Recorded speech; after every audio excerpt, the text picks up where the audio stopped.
कहिए, कोई कंप्लेन लिखवाना है? कंप्लेंट लिखवाने नहीं, इसे लेने आए हैं। एक मिनट, आप इन्हें अपने साथ क्यों ले जाना चाहती हैं? क्योंकि ये भी हम में से एक है, तो ये हमारे साथ नहीं तो और कहाँ जाएगा। रुक जाइए, ये यहीं रहेंगे, इसी समाज में पूरी इज्जत के साथ, और वो इज्जत उन्हें हम दिलाएंगे। हम भी देखते हैं कि आपकी ये झूठी तसल्ली कब तक इसको हकीकत से दूर रखते हैं। इंतजार रहेगा तुम्हारा।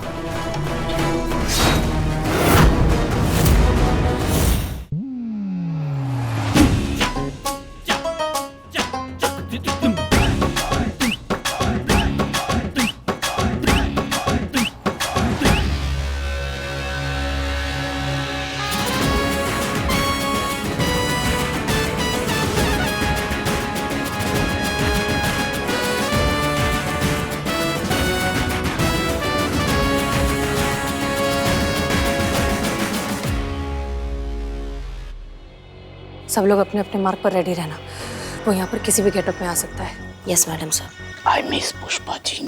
हम तो चले जाते ना, तुम भी साथ में, उनका बीमार सासू माँ का सेवा करने।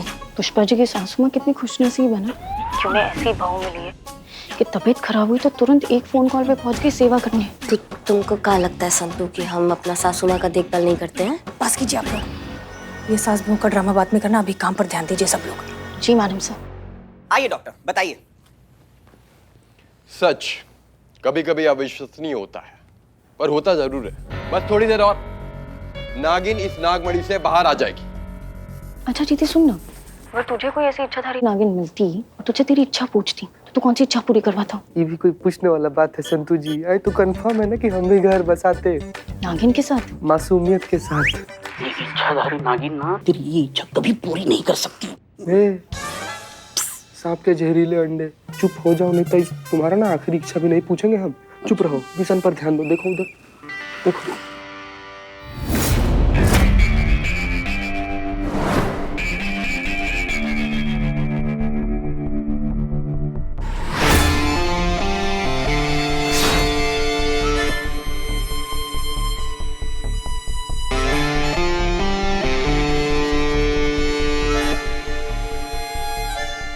अच्छा है, अच्छा है। अब 2020 में नागिन निकलते हुए भी देखेंगे। नहीं, कमाल है। आपके कमाल पे कमाल का शेर याद आ गया। वाह वाह। किसी ने खूबी कहा है, तेरा कमाल तू ही जाने, हम तो तेरी हर शय को बेमिसाल मानते हैं। और ये मीडिया वाले, अब अगर आज नागिन निकले तो भी ब्रेकिंग न्यूज, नहीं निकले तो भी ब्रेकिंग न्यूज। अब दोनों केसेस में जीत तो हमारी है ना। जी जी। और जहाँ तक मुझे लगता है आज नागिन निकलेगी, और अगर निकली तो जो ये नागमणि बेच रहा है ना, वो तो गया डायरेक्ट ऊपर। चलो तो ये सर्कस भी देख लेते हैं।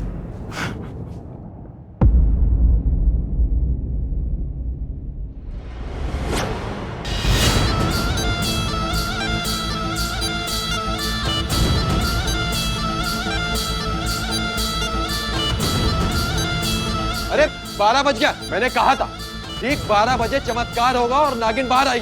नागिन बाहर आ रही है। अरे आप लोग डरिए नहीं, कुछ नहीं करेगी आप लोगों को।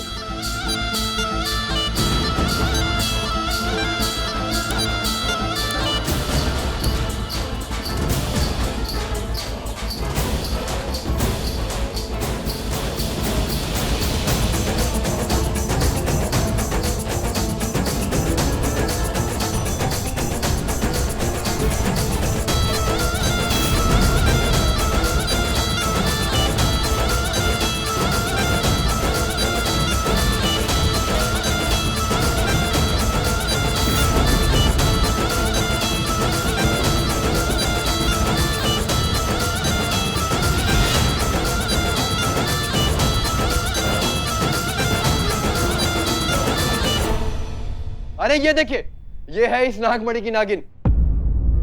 मैं नागिन हूँ और यहाँ पे बदला लेने आई हूँ, और मेरी दिव्य शक्ति कहती है कि वो यही कही है जिसकी मुझे तलाश है। मेरा दुश्मन जिसने मेरी नागमणि बेचकर मेरा अपमान किया है, छोड़ूंगी नहीं मैं उसको।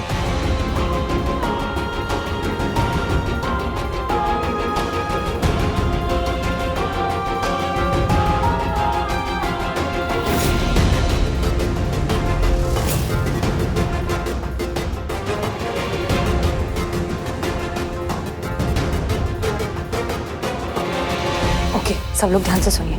अगर हमारा ठग यहाँ पर आया है तो ये सब देखकर उसकी बेचैनी ज़रूर पड़ जाएगी। फिर उसे दवाई लेनी होगी जिसका असर ठीक 2 मिनट बाद होगा। सब लोग प्लीज़ अलर्ट रहिए, वो कभी भी हमारे सामने आ सकता है।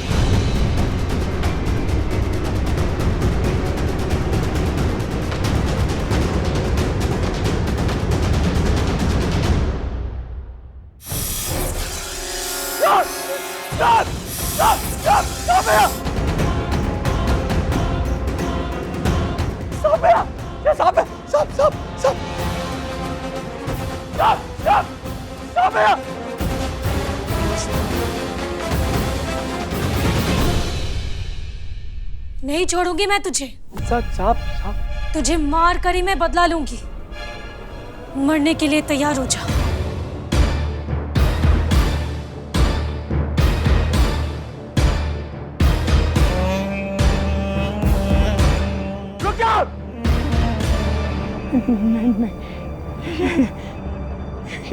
ये कैसे हो सकता है? ये नहीं हो सकता। अरे क्या हो रहा है मुझे? ये इस डॉक्टर का बेवकूफ बनाया था मैंने।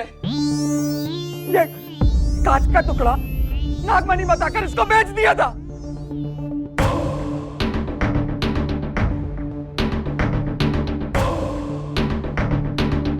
ये नहीं हो सकता। झूठ है ये, झूठ।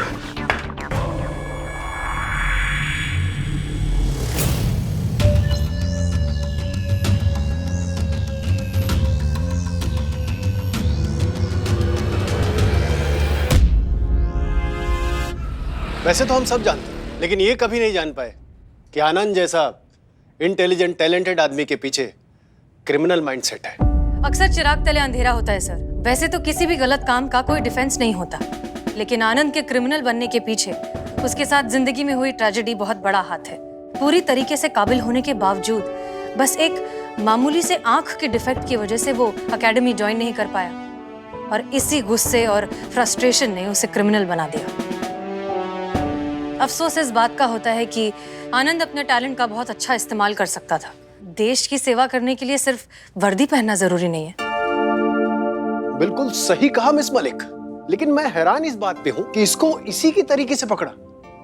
कैसे किया ये सब आप लोगों ने? सर, दरअसल हमारे पास अपराधी की जितनी भी फर्स्ट हैंड इंफॉर्मेशन अवेलेबल थी, उस पर हमने अनुमान लगाया कि उसे एंजाइटी की प्रॉब्लम है। अगर प्रॉब्लम है तो वो दवाई भी लेता होगा, बस। फिर हमने डॉक्टर विकास और डॉक्टर प्रवीण के साथ मिलकर एक प्लान बनाया। आसपास के जितने भी मेडिकल स्टोर्स हैं, वहां पर हमने एंटी एंजाइटी पिल की जगह वो दवाई रख दी जो हमें डॉक्टर विकास ने सजेस्ट की थी। इस दवाई को लेने से इंसान को थोड़ी देर के लिए हेलुसिनेशंस होने लगते हैं। अब घबराइए नहीं, इस दवाई का सेवन करने से किसी को कोई मेंटल या फिजिकल रिस्क नहीं है, और अगर थोड़ी बहुत भी किसी को परेशानी होती तो हमने पहले से ही आसपास के जितने भी हॉस्पिटल्स हैं या क्लिनिक्स हैं, वहां पर सारे डॉक्टर्स को अलर्ट कर दिया था। प्लान के मुताबिक आनंद ने दवाई ली और फिर जो हुआ वो सब आपने देख ही लिया। ऑफ कोर्स इस सब में किस्मत का साथ देना बहुत जरूरी था, जो कि हुआ, और हमने अपराधी को पकड़ लिया। हम तो इसे देखते ही पहचान गए थे सर, बस इसके कन्फेशन का इंतजार कर रहे थे।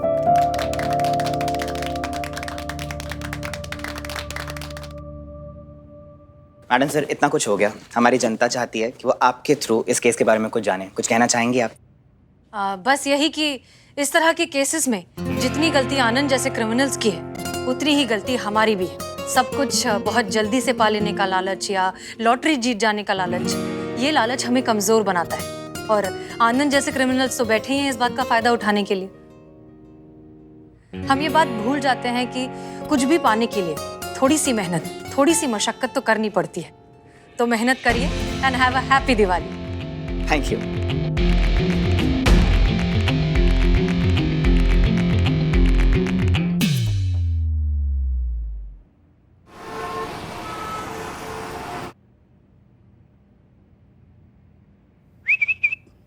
चीते, जोक सुना ना, जोक।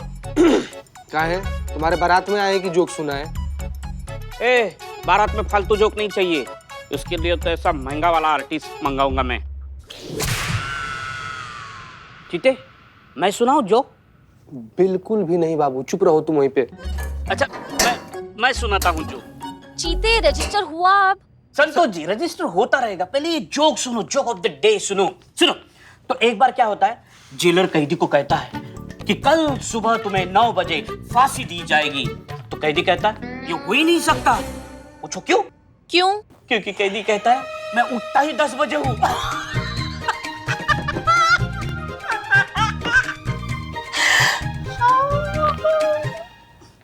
समझ में नहीं आया जो? संतु जी राइफल जो साफ करके रखे थे ना, थोड़ा लेकर आइए ना, चला कर देख लेते हैं चल रहा है कि नहीं। क्या क्या हुआ क्या? बिल्लू जी ये जोक था। ऐसा सड़ियल वाहियात बेकार सा 2 कौड़ी का जोक मारते हो, आपको बिल्कुल डर नहीं लगा कि इसके बाद आप पे जानलेवा हमला भी हो सकता है? चलो ठीक है, जोक को छोड़ देते हैं, चलो चाय पी के आते हैं। हाँ, सीधे रजिस्टर का काम हुआ। फालतू समझाएगा जी अपनी तरह तुम, जब देखो तब चीते चल बाहर चल के चाय पी के आते हैं, घूम के आते हैं। एक शब्द और बोले ना हमको तो सरकारी काम में बाधा डालने का जुर्म में ऐसा एक्सटेंशन हो जाएगा। करिश्मा मैडम के हवाले कर देंगे। अब चुपचाप खड़ा रहो।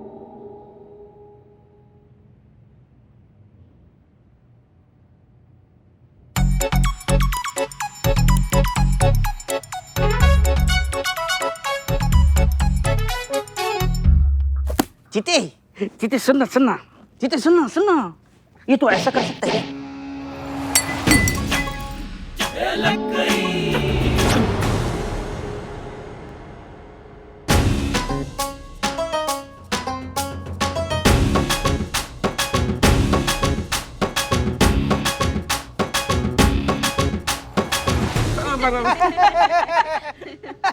क्या हुआ? कुछ नहीं। कुछ नहीं। नहीं कुछ तो हुआ है, बताओगे क्या हुआ? का कुछ तो पक्का हुआ है। तीनों एक ही ताल में नाच रहे हो, बिना बात के बत्तीसी दिखा रहे हो, मुंह से तुम्हारी एक आवाज नहीं फट रहा है और बोल रहे हो क्या हुआ है? नथिंग, कुछ भी नहीं। टोपा कहीं के तीनों की तीन। हमारा चश्मा कहाँ है? यहाँ हमारा हम चश्मा रख कर गए थे, वो चश्मा कहाँ है हमारा? देखा किसी ने? तुमने देखा? हाँ देखा। हाँ ना? हाँ थाना में देखा था ना। बिल्लू ने भी देखा था, संतु जी ने भी देखा था, हमने भी देखा था, लेकिन अभी कहाँ है मैडम? हम तीनों में से किसी को पता नहीं है। पता नहीं मतलब यहाँ रख के गए थे तो कहाँ चला गया? पैर लगे हुए थे चश्मा के, जो हवा खाने बाहर चला गया, यहीं पड़ा था, किसी ने तो देखा होगा। संतु तुमने देखा है? नहीं। अम्मा ढूंढ के दो, नहीं तो रॉकेट बना देंगे तीनों का यहाँ पे। मैडम। हाँ जी बताएंगे, आपकी क्या सेवा कर सकते हैं? खुशी। अक्सर यहाँ लोग दुखी होते तो आते हैं, आप किस खुशी में आई हैं? मेरा नाम खुशी है मैडम। मैडम मुझे हसीना मैडम से मिलना है, क्योंकि इस वक्त सिर्फ हसीना मैडम ही मेरी मदद कर सकती हैं। प्लीज आप लोग मुझे उनसे मिलवा दीजिए। जी अब बताइए क्या हुआ आपके साथ? धोखा हुआ है मेरे साथ, झूठ बोला गया है, मेरे इमोशंस के साथ खेला गया है, चीट किया गया है मुझे। मतलब ये बॉयफ्रेंड का मामला है? बॉयफ्रेंड ने चीट किया? आजकल के बॉयफ्रेंड ना मैडम सर, सीरियसली मतलब। नहीं संतु जी, सब लड़का एक जैसा नहीं होता है। प्लीज। सॉरी। जी। नहीं मैम। नहीं तो? मेरे अपने फादर ने धोखा दिया है मुझे। फादर ने? कैसे? उनका नाम गोपाल है और उन्होंने मुझे गोद लिया था और मैंने उन्हें अपने सगे पिता से भी बढ़कर माना था। मुझे लगा था कि मेरे पिता दुनिया के सबसे अच्छे इंसान हैं, एंजल है वो, लेकिन मैं गलत थी। क्यों, क्या हुआ? जिस आदमी पे मैंने इतना भरोसा किया, इतना प्यार किया, भगवान के बराबर दर्जा दिया, और इतने सालों तक उसी आदमी ने मुझसे अपनी असलियत छुपा के रखी। लेकिन आज उनका सच मेरे सामने आ गया। जब से उनका वो सच मेरे सामने आया है, मुझे उनसे और अपने आप से, दोनों से नफरत हो गई है। कैसा सच? समझ में नहीं आ रहा कि मैं कैसे बताऊं। क्रिमिनल निकले? नहीं मैम। हाँ तो कोई अविवाहित संबंध है क्या? Extra marital affair. यही। शादी ही नहीं हुई थी उनकी, तो एक्स्ट्रा मैरिटल अफेयर कहाँ से होता? चोर निकले? बिल्लू। नहीं, चोर हुए तो क्या हुआ, चिंता करने की कोई बात नहीं है, सुधर सकते हैं मेरी तरह, है ना? देखो खुशी, ये महिला पुलिस थाना है। ये बनाया ही इसलिए गया था ताकि महिलाएं अपनी समस्या बिना डर के, बिना किसी संकोच के बता सकें। इसलिए रिलैक्स हो जाओ और फिर आराम से बताओ, ऐसा क्या किया तुम्हारे पिताजी ने जो तुम इतनी डिस्टर्ब हो गई हो? मुझे पता चला है कि मेरे पिता मेरे पिता एक किन्नर है।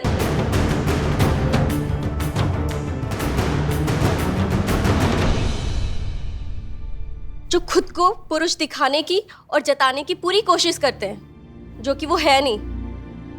आज जब मैं अचानक कॉलेज से घर जल्दी वापस आ गई तो उनका वो सच मैंने अपनी आंखों से देखा। आज मैंने उनको आईने के सामने मेकअप करते हुए देखा और मेकअप करते समय उनके हाव भाव भी बिल्कुल औरतों की तरह थे। मुझे तो अपनी आंखों पे विश्वास ही नहीं हुआ। और फिर मैंने उनकी अलमारी की तलाशी की, जहां पे मुझे एक डायरी मिली और उस डायरी में उनका सारा सच है और उनके किन्नर होने का पुख्ता सबूत। शर्म से मेरा सर ऐसा झुका कि मैं खुद से भी नजरें नहीं मिला पा रही हूँ। क्यों? किन्नर होना कोई गुनाह तो नहीं है, ये किसी के भी साथ हो सकता है। It's very natural. हाँ, उन्हें छुपाना नहीं चाहिए था, ये उन्होंने गलत किया, लेकिन इसमें शर्मिंदा होने वाली क्या बात है? खुशी, अपने घर जाओ और अपने पिताजी से डायरेक्टली बात करो। तुम उनकी बेटी हो, ये तुम्हारा अधिकार है। नहीं मैम, मैं अकेले उनके पास नहीं जाना चाहती हूँ, इसलिए तो मैं आप लोगों के पास यहाँ पर आई हूँ। आप प्लीज मेरे साथ चलिए।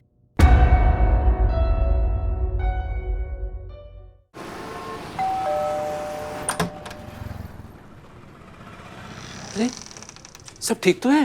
ये तुम्हारे साथ पुलिस क्यों है? इन्हें मैं ही लेकर आई हूँ। तुम लेकर आई हो? लेकिन क्यों? क्योंकि मुझे आपका सच पता चल गया है बाबा। मुझे पता चल गया है कि आप क्या है।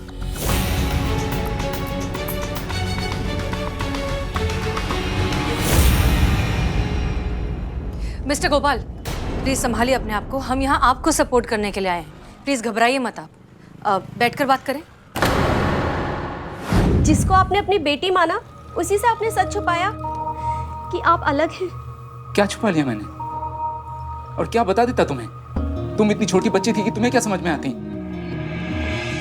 मेरे दुनिया से अलग होने की वजह से मेरे पिताजी शर्मिंदा ना हो, इसलिए हमने घर छोड़ दी।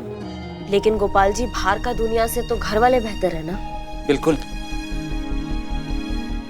बाहर की दुनिया बहुत ही क्रूर और निर्दयी थी, लेकिन मेरे पास कोई दूसरा रास्ता नहीं था। मैं लड़ा, जैसे जी सकता था जिया। जीवन में हमेशा अकेलापन खलता रहा, सूनापन महसूस कर रहा था। समझ में नहीं आ रहा था मैं क्यों जी रहा हूँ, क्या मकसद है। तभी एक दिन सड़क के किनारे मुझे एक लावारिस बच्ची रोती हुई मिली। मैंने उसे उठाकर अपने सीने से लगा लिया। मुझे लगा मुझे दुनिया मिल गई। मेरा वो तन्हाई, अकेलापन सब क्षण भर में गायब हो गया। सच कहता हूँ, मैंने अपनी ईमानदारी से उसके माता पिता को ढूंढने की कोशिश की, लेकिन वो लोग नहीं मिले। मैं इसे अपने घर ले आया। मैंने तय कर लिया कि मैं इसे पाल पोस के बड़ा करूंगा। बड़े प्यार से मैंने इसका नाम खुशी रखा और सोचा कि इसे जिंदगी में हर वो खुशी दूं जो मैं इसे दे सकता हूँ। इसे पालने के लिए मैंने अपने आप को पूरी तरह बदल लिया। बहुत मुश्किल होती थी मुझे, लेकिन मैं दुनिया को जाहिर नहीं होने दिया। मैं हमेशा मर्द बन के रहा, लेकिन जब ये नहीं होती थी घर पे, मैं अकेला होता था तो मैं अपनी चाहत के हिसाब से जी लेता था। मुझे नहीं पता था कि इसे सब कुछ पता चल गया। मेरे वर्षों की तपस्या बेकार हो गई। बेटा, मुझे माफ कर देना। मिस्टर गोपाल, आप क्यों माफी मांग रहे हैं? आपने तो वैसे ही जिंदगी जी जैसे आप हैं। किसी को कोई हक नहीं है ये बताने का कि आपको अपनी जिंदगी कैसे जीनी चाहिए। ये आपकी जिंदगी है और आप तय करेंगे। और तुम, उम्मीद है तुम्हें समझ आ गया होगा कि तुम्हारे पिता ने तुमसे ये सारी बातें क्यों छुपाई। तुम शर्मिंदा हो इन पर। तुम्हें गर्व होना चाहिए कि उन्होंने तुम्हें सड़क से उठाकर इतनी अच्छी जिंदगी दी। तुम्हें गर्व होना चाहिए कि तुम इतने अच्छे इंसान की बेटी हो। मिस्टर गोपाल, हमारा काम खत्म, हम चलते हैं। प्लीज प्लीज मुझे यहाँ पे अकेला मत छोड़ के जाइए। मैं इस इंसान के साथ एक मिनट भी नहीं रहना चाहती हूँ। इनसे कहिए कि यहाँ से चले जाएं। एक सेकेंड, वो काहे जाए यहाँ से? ये तो उनका घर है ना, मालिक है वो इस घर के। अगर किसी को इस घर से जाना चाहिए तो वो तुम हो जिसको जाना चाहिए। अगर सड़क से तुमको नहीं उठाते आज तो तुम कहाँ होती, तुमको पता भी है? आज तक मुझे भी यही लगता था, पर अब मुझे लगता है कि ये सब इन्हीं का किया धरा है। इन्होंने ही मुझे मेरे माँ बाप से छीना या चुराया होगा ताकि मेरे जरिए ये सोसाइटी से अपना सच छुपा सके। अम्मा तुम ना नहीं, आप कुछ मत कीजिए प्लीज। बच्ची है, गलती से बोल गई। देखो बेटा, तुम मेरे साथ नहीं रहना चाहती, कोई बात नहीं, लेकिन उसके लिए तुम्हें यहाँ से जाने की जरूरत नहीं है। ये घर मैंने सिर्फ तुम्हारे लिए ही बनाया था। तुम्हारी खुशी से बढ़कर क्या है मेरे लिए। अगर कोई यहाँ से जाएगा तो मैं जाऊंगा, तुम यहीं रहोगी। बस अपना ख्याल रखो।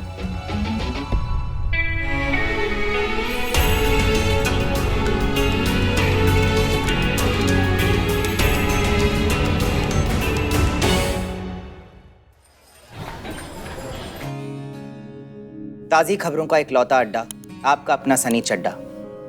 आई नो आपको लग रहा होगा कि आज सनी चड्डा की आवाज़ और अंदाज में बदलाव क्यों है। वो एनर्जी, वो जज्बा, वो कहाँ गायब है जिसकी वजह से सनी चड्डा पूरे वर्ल्ड में फेमस है? तो जवाब है आज की ताज़ा खबर जो मुझे अभी अभी मिली है और मैं आप तक पहुँचा रहा हूँ। दोस्तों, आज तक तो हमने सुना था कि माँ बाप अपने बिगड़े हुए बच्चों को अपने घरों से बेदखल कर देते हैं, पर आज मैंने पहली बार सुना कि एक औलाद ने अपने पिता को अपने घर से बेदखल कर दिया। वो पिता जिसने अपने औलाद को सड़क से उठा के अपने गले से लगाया, अपने दिल में जगह दी, आज वही बेटी अपने पिता के साथ रहने में शर्मा रही है, डर रही है, क्योंकि उसके पिता किन्नर हैं। और अंकल जी, आपको अपनी बेटी पे गुस्सा नहीं आ रहा? क्यों आएगा गुस्सा? बच्ची है, कुछ भी बोल जाती है। आप प्लीज उसके बारे में उल्टा पुल्टा मत बोलिए। मेरी बच्ची दिल की बहुत अच्छी है, लाखों में एक है वो। और जहां तक घर छोड़ने की बात है, अगर मेरी खुशी को मेरे घर छोड़ने से इतनी सी भी खुशी मिलेगी तो मैं से 1000 घर उस पर कुर्बान कर दूंगा।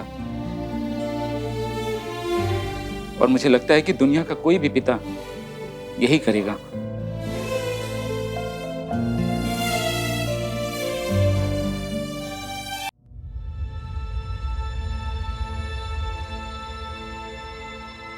संतू जी, आप कहाँ कैसे लाल कहाँ हैं संतू जी? क्या हो गया? आई ड्रॉप ला दे, एम्बुलेंस बुला दे, डॉक्टर। संतू जी इमोशनल हो रही है, इनको आई ड्रॉप की नहीं, इमोशनल सपोर्ट की जरूरत है। अरे संतू जी, क्या हुआ आपको? डैडी। क्यों, क्या हुआ? डैडी से कोई लड़ाई वड़ाई हुई क्या संतू जी? मैं खुशी की डैडी की बात कर रही हूँ। ऐसे किसी के भी डैडी को उदास नहीं देख सकती। कितना भावुक सा, नाजुक सा, कोमल सा दिल है आपका संतू जी ना। मतलब किसी का दर्द देख ही नहीं कि बस ओवरफ्लो। इस मामले में ना हम भी आपके जैसा है, हम भी ना आपको बिल्कुल उदास नहीं देख सकते संतू जी। अब आप बस देखिए कैसे हम अंकल का मूड ठीक कर देते हैं। तू रहने दे, वैसे ही अंकल का मूड खराब है, अपनी मनहूस की शक्ल देख के ना उनका मूड और मत खराब कर। मैं हूं ना।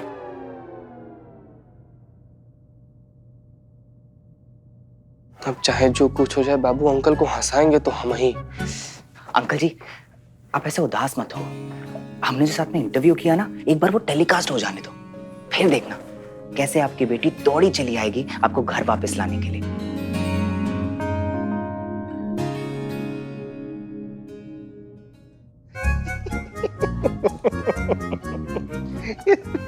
कहिया पूरा जड़ बुद्धि हो का यार तुम?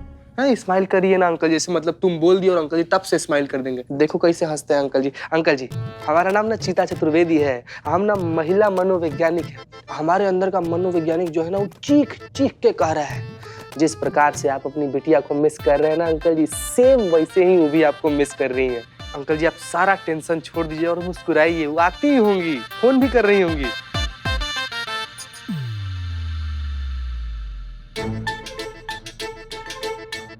चीते, सनी ने भी अभी वही बोला ना। ढंग संतू जी, बोलने का भी ढंग होता है ना, पेश करने का ढंग होता है। हाँ चीते, तो तू ढंग से बोलना।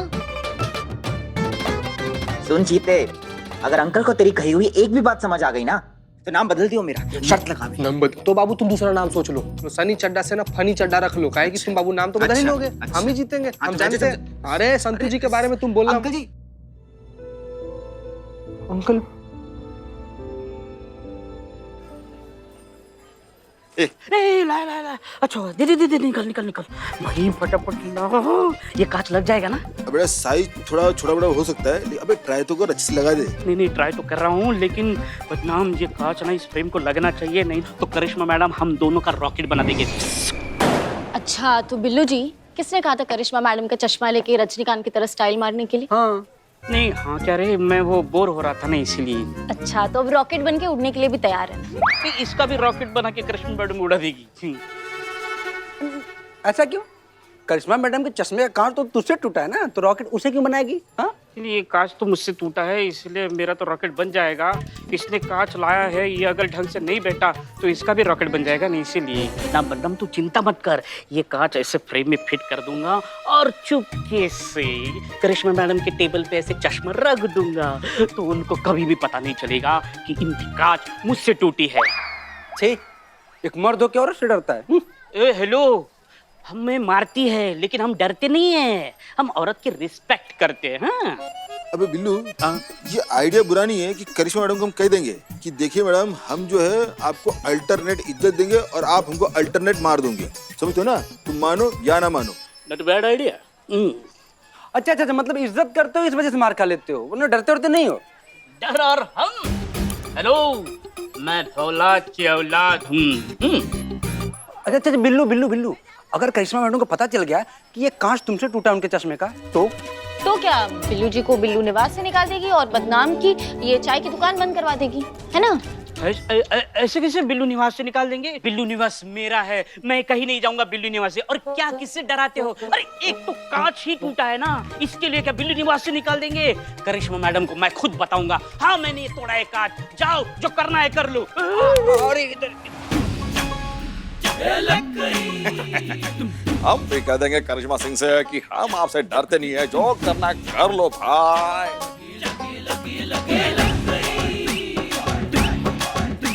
हमारे बाबूजी का दिया चश्मा तोड़ दोगे और लगा कि हम कुछ नहीं कहेंगे। बाबूजी का चश्मा अभी लगा देते, ये देखो लग गया, 2 मिनट का काम है, लगना भाई लगना।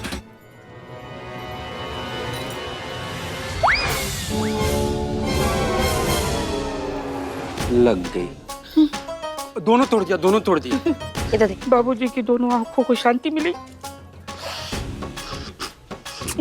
ऑल्टरनेटिव डेज पे रिस्पेक्ट करेंगे, ऑल्टरनेटिव डेज पे मार खाएंगे, ये तुम बोल रहे थे ना? मजाक कर रहे थे। मजाक था। और ये औलाद की औलाद किसने बोली?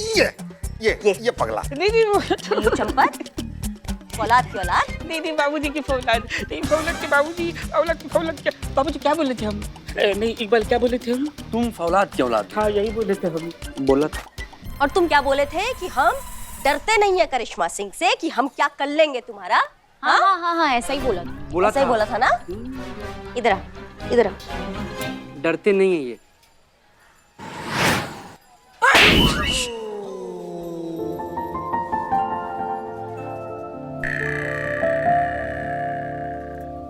ए बिल्लू, इधर आओ, सामने आओ। आई आगे आओ। बिल्लू भाई आओ। बिल्लू भाई, औलाद की औलाद।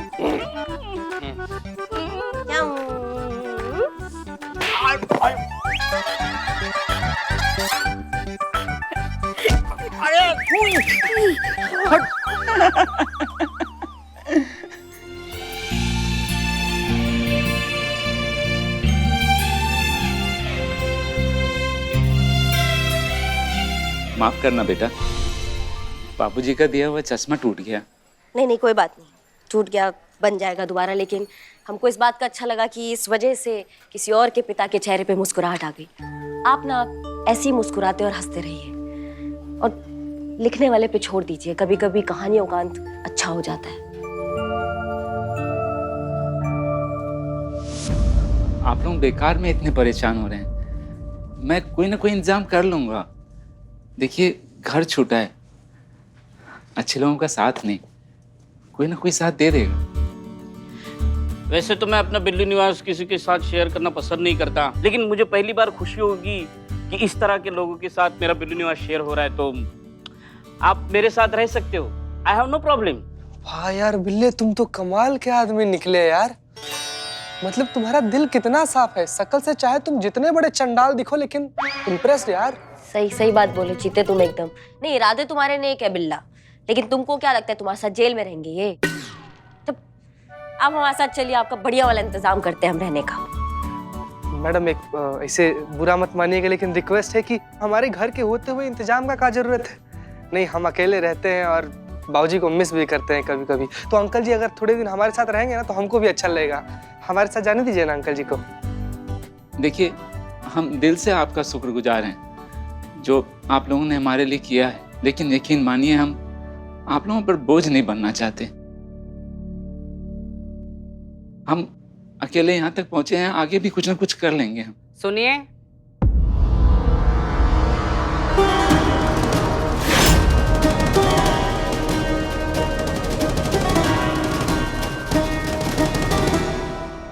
जी आइए आइए।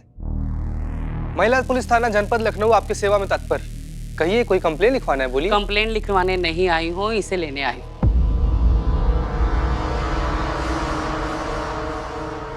सब पता चल गया है? बेटी ने घर से निकाल दिया ना? नहीं, हमने खुद घर छोड़ा है।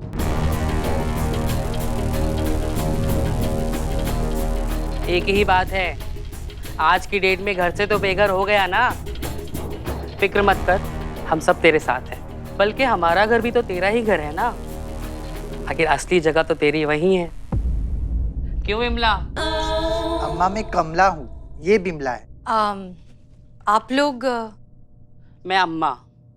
ये सब मुझे माँ ही जितना प्यार देते हैं, इसलिए मुझे अम्मा कहते हैं। अब चल भी, देर हो रही है। एक मिनट, आप इन्हें अपने साथ क्यों ले जाना चाहती हैं? क्योंकि ये हम में से एक है, तो ये हमारे साथ नहीं तो और कहाँ जाएगा? यहाँ हमारे साथ? कोशिश तो की थी ना इसने, आपके समाज में आपके तरीके से रहने की।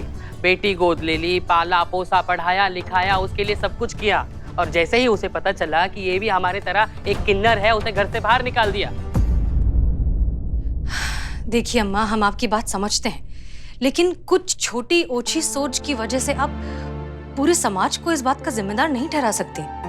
और वैसे भी अब वक्त बदल रहा है, लोगों की सोच बदल रही है। लोग अब समझने और मानने लगे हैं कि आप और हम एक हैं। इस समाज में आपको हमारे साथ मिलकर एक इज्जत की जिंदगी जीने का पूरा अधिकार है। ये अधिकार आपको कानून ने भी दिया है। हाँ, मैं मानती हूँ आपकी बात, पर इस समाज का क्या? आप बताइए मैडम मुझे, इस समाज ने कभी हमें अपनाया है? नहीं, इसलिए हमें इस तरीके से रहना पड़ता है मैडम। देखिए, हम जानते हैं कि इस तरह का डिस्क्रिमिनेशन आपको रोज झेलना पड़ता है, आपको रोज इस तरह का भेदभाव देखना पड़ता है। लेकिन इस सब के बावजूद, इस माहौल में रहने के बावजूद भी कितने किन्नर हैं जिन्होंने कितना कुछ हासिल कर लिया है जिंदगी में। नाम, इज्जत, शोहरत, सब कुछ कमाई।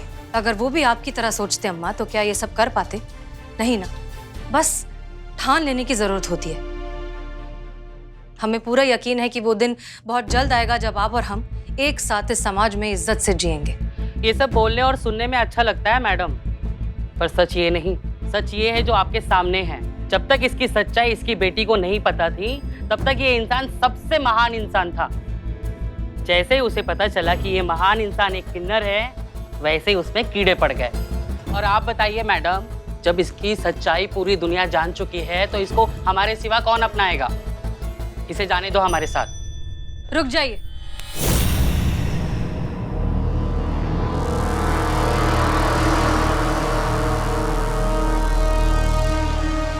अगर ये आपके साथ नहीं जाना चाहते तो इनके इस फैसले में हम इनके साथ हैं। ये यहीं रहेंगे, इसी समाज में पूरी इज्जत के साथ, और वो इज्जत उन्हें हम दिलाएंगे।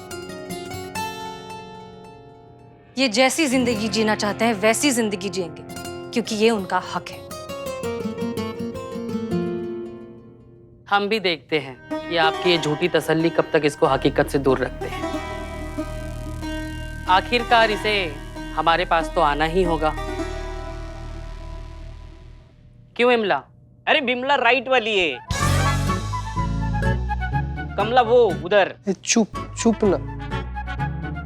इंतजार रहेगा तुम्हारा।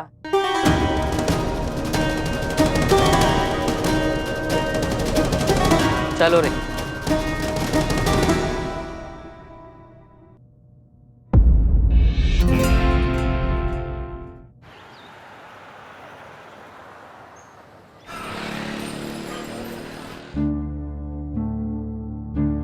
आंटी इनकी बेटी ने इनका सामान निकलवा कर भिजवा दिया। इसका मतलब समझ रही हैं आप संतोष जी? हाँ, अब जब वो नहीं रहेंगी तो वो इनको याद करेगी ना बहुत। मासूमियत। क्या? संतोष जी, इसका मतलब ये है ना कि अब वो इनको बिल्कुल भी मिस नहीं करेगी। अंकल, एक बात बोले? अंकल, मौसम का बुखार और अपनों का गुस्सा जो होता है ना, वो बहुत जल्दी उतर जाता है। हमको ना ऐसा मन में पूरा विश्वास है कि आपकी प्यारी बिटिया रानी जो है ना, उसका कॉल आएगा आपको और वो ना अपनी गलती का एहसास कर लेंगी और आपको सॉरी बोल देंगी और फिर सब कुछ पहले जैसा नॉर्मल हो जाएगा। अंकल, मुझे खुशी देने के लिए आप झूठ मूठ की तसल्ली दे रहे हैं मुझे। देखिए, इतना तो हम भी समझते हैं कि बैग को भेजने का मतलब है कि खुशी अब और मेरे साथ रहना नहीं चाहती। आप सभी ने मेरे लिए बहुत कुछ किया, दिल से सबका शुक्रिया। अच्छा, आप कहीं नहीं जा रहे। जय हिंद मैडम सर। जय हिंद। ऐसा कब तक चलेगा? कब तक रहेंगे ऐसे हम यहाँ? जब तक आपकी बेटी को उसकी गलती का एहसास नहीं हो जाता और वो यहाँ आकर आपसे माफी मांगकर आपको घर वापस नहीं ले जाती। ऐसा नहीं होगा बेटा। क्यों? ऐसा क्यों कह रहे हो? होगा, जरूर होगा। हमारा आपसे वादा है कि आपकी बेटी जरूर आएगी। मैडम सर, ये आपको देखना चाहिए। ये तो किसी फास्ट फूड कंपनी का लेटर है। ये मेरी कंपनी है, युगल फास्ट फूड कंपनी। मैं पिछले 20 साल से यहाँ शेफ के तौर पे काम कर रहा हूँ। अच्छा, ये तो इनविटेशन है किसी फंक्शन का। Best employ for 20 years of services. आपको अवार्ड मिल रहा है। ये अवार्ड तो आज ही है, इनफैक्ट अभी आधे घंटे में। आप यहाँ क्या कर रहे हैं? आप जाइए। जाने दीजिए ना। मिस्टर गोपाल, ये इज्जत आपका हक है, आपको जाना चाहिए। मैं क्या करूँगा अवार्ड ले? मैं तो बस। नहीं, हम कुछ नहीं सुनेंगे, आपको ये अवार्ड लेने जाना ही पड़ेगा। ठीक है, लेकिन आप बिल्कुल खुशी की तरह जिद करवा कर अपनी बात मनवा रही हैं। तो ठीक है ना, समझ लीजिए मैं आपकी बेटी हूँ। अब मेरी जिद है कि आप जाएंगे यहाँ। हाँ अंकल, प्लीज। हाँ, हम भी चलेंगे। फंक्शन है तो खाने पीने का इंतजाम तो होगा ही। आज का नाश्ता गोपाल सर के साथ, गोपाल सर के नाम। कैसा जंगली मेमना लग रहा है ये। आप जाइए मिस्टर गोपाल, तैयार होकर आइए, हम आपका वेट कर रहे हैं। जाइए जाइए चलिए, हम तो तैयार ही है।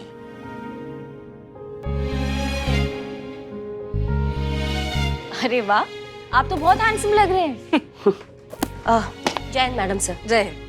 बताएंगे कहाँ जाने की तैयारी हो रही है? आप बहुत अच्छे लग रहे हैं आज। कहीं जा रहे हैं? एक कंपनी में ये पिछले 20 सालों से एज अ शेफ काम कर रहे हैं और वो कंपनी इन्हें इनके काम के लिए बेस्ट एम्प्लॉय का अवार्ड दे रही है।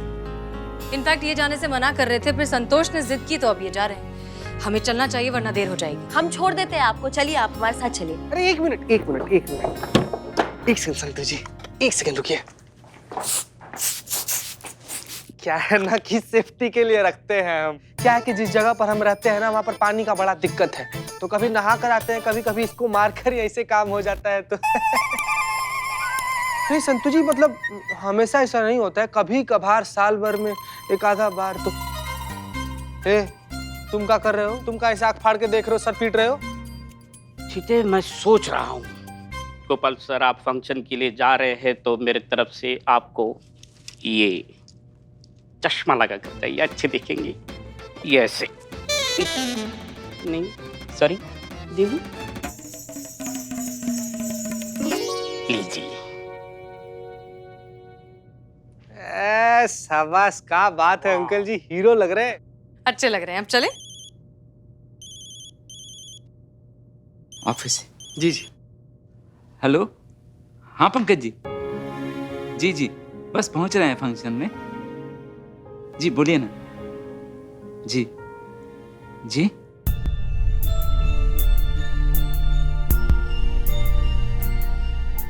क्या हुआ? मुझे नौकरी से निकाल दिया गया है। क्या बात कर रहे हैं आप? कि काहे निकाला आपको नौकरी से? जाहिर सी बात है, मेरा सच खुशी को भी रास नहीं आया तो मेरे कंपनी को कहां से रास आता?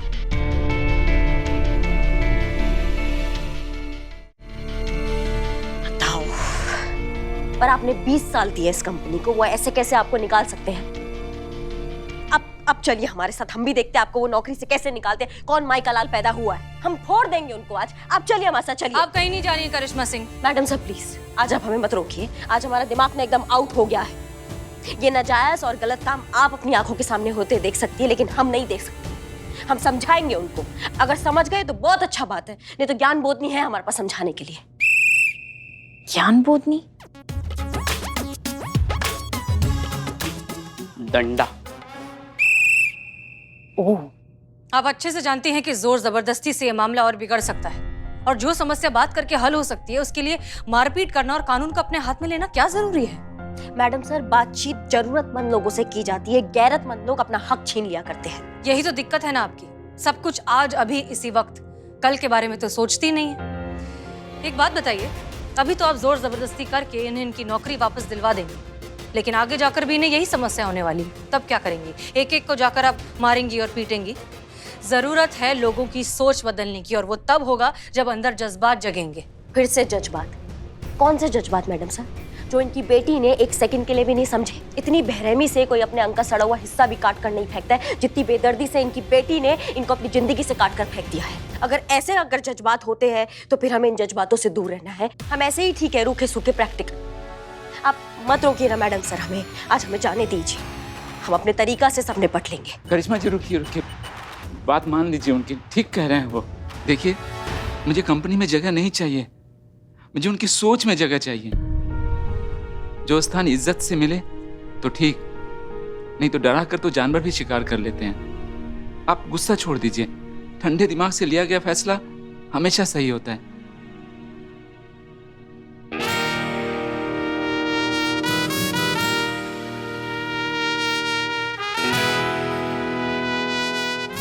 मैंने कहा था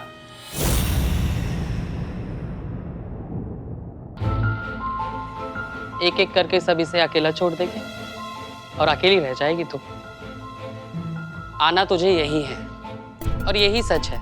इस बात को तू अभी मान ले या बाद में, ये तेरी मर्जी। ऐसा तो नहीं होगा अम्मा। देखते हैं, हम यही आसपास हैं। क्यों Vimla?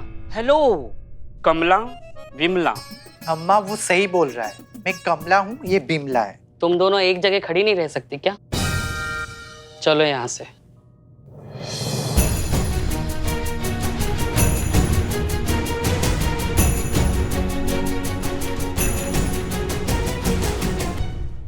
Pushpa ji, I miss you so much Pushpa ji.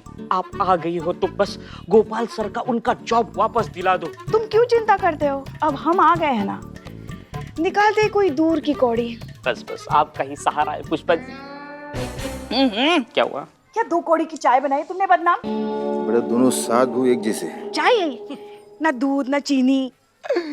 Madam जी, मैं आपको क्या बताऊं, महंगाई इतनी बढ़ रही है, दूध लेता हूँ तो चीनी के लिए पैसे नहीं बचते, चीनी लेता हूँ तो दूध के लिए पैसे नहीं बचते। पुष्पा जी, धंधा मंदा चल रहा है, अब मंदा है तो क्या हुआ, करना तो पड़ेगा ना। कुछ भी करके हमें गोपाल जी की नौकरी लगवानी ही होगी। बिल्लू। हाँ पुष्पा जी। क्या तुम भी वही सोच रहे जो हम सोच रहे हैं? हाँ, थोड़ा वही सोच रहे जो आप सोच रहे हैं। इतना समझदार हो गया मेरा बेटा बिल्लू। तो चले? कहाँ? बिरयानी खाने, यही सोच रहे थे ना आप? चुप जड़ बुद्धि। वैसे पुष्पा जी आप सोच क्या रही है? देखो बदनाम, वैसे तो तुम चाय एकदम वाहियात बनाते हो, मगर तुम इंसान बुरे नहीं हो। देखो तुम एक चाय वाले हो, हाँ, और अगर चाय के साथ साथ तुमने अपनी दुकान में फास्ट फूड का भी धंधा अगर शुरू किया तो सोचो क्या होगा। तो क्या होगा? अरे तो क्या होगा क्या बदनाम? अरे तुम्हारा धंधा दुगना हो जाएगा, रिस्क कम हो जाएगा। अरे चाय नहीं चली तो फास्ट फूड चलेगा, फास्ट फूड नहीं चलेगा तो चाय चलेगी, और दोनों चले तो फिर क्या? फिर क्या? अरे भाई मुनाफा डबल। अबे बेटा तुमको सच बताए, अबे हमको फास्ट फूड बनाना आता ही नहीं है। अब गोपाल जी है ना, कितना बढ़िया खाना बनाते हैं, हाँ सब लोग जानते हैं। अबे बेटा आइडिया अच्छा है, लेकिन अब लेकिन क्या? अम्मी जान कहती है चाय से बड़ा कोई धंधा नहीं और धंधे से बड़ा कोई धर्म नहीं। इसीलिए आप सभी से मैं माफी चाहता हूँ। गुड बाय, खामोश। पुष्पा जी, ये तो हमारा शत्रु निकला। ऑफर देने आई। ऑफर? हाँ, तुम्हें वहां से मैंने देखा तो मेरे दिमाग में ख्याल आया, फिर दिमाग में ख्याल आया तो मैंने सोचा कि क्यों ना मैं तुमसे आके पूछूं कि तुम्हें मैं कैसी लगती हूँ। मतलब शादी का ऑफर? तुम्हें कोई एतराज नहीं है? हमको कहाँ एतराज होगा? वाह दोस्त, मान गए। ऐसा प्यार करने वाला इतिहास में नहीं हुआ होगा। शाबाश। इकबाल, तुम्हें मैं कैसी लगती हूँ?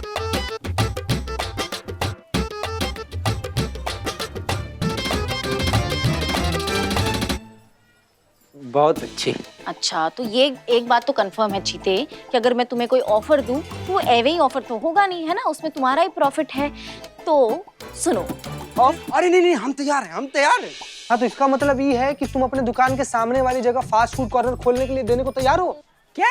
ना मत बोलना, तुमने अभी अभी हाँ बोला इकबाल। तो हम तो ऑफर के लिए तैयार हैं ना। हाँ, तो यही तो ऑफर है अभी जो चीते ने बोला। सत्यानाश हो, क्या सोचा क्या निकला? क्या सोच रहे थे तुम? अब क्या बताएं?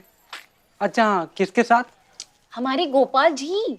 इकबाल सोचो, तुम्हारे ये सैलून के सामने उनका फास्ट फूड का स्टॉल होगा, तुम तो रातों रात हिट हो जाओगे। अरे नहीं। हाँ नहीं नहीं नहीं नहीं, अभी तो हाँ हाँ हाँ बोल रहे थे तुम। अरे मतलब ये फास्ट फूड वाला आइडिया सही नहीं है। मतलब इधर सैलून उधर फास्ट फूड, कहीं बाल उड़ के चला गया तो कस्टमर तो हमारा फास्टली फूड तैयार कर देंगे ना। तो अरे हाँ, याद आया, बिरयानी का ऑर्डर लिए थे। अरे मैं दाढ़ी तो रुको ना, आ रहे हैं ना, काम है उधर। सुन इकबाल, बात सुन इकबाल। अरे रहने दीजिए थे, जब अपने ही नहीं माने तो हम बाकियों से क्या उम्मीद करेंगे? आप लोग सब मेरे लिए इतना परेशान क्यों हो रहे हैं? इस उम्र में मैं किसके लिए कमाऊंगा? जहां तक 2 वक्त की रोटी की बात है, इंतजाम हो जाएगा कुछ ना कुछ। तजुर्बा कहता है हमारा कि बात सिर्फ कमाई की नहीं होती, कमाई से मिलने वाली इज्जत की होती है। वैसे एक आदमी है जो इस सब में आपकी मदद कर सकता है।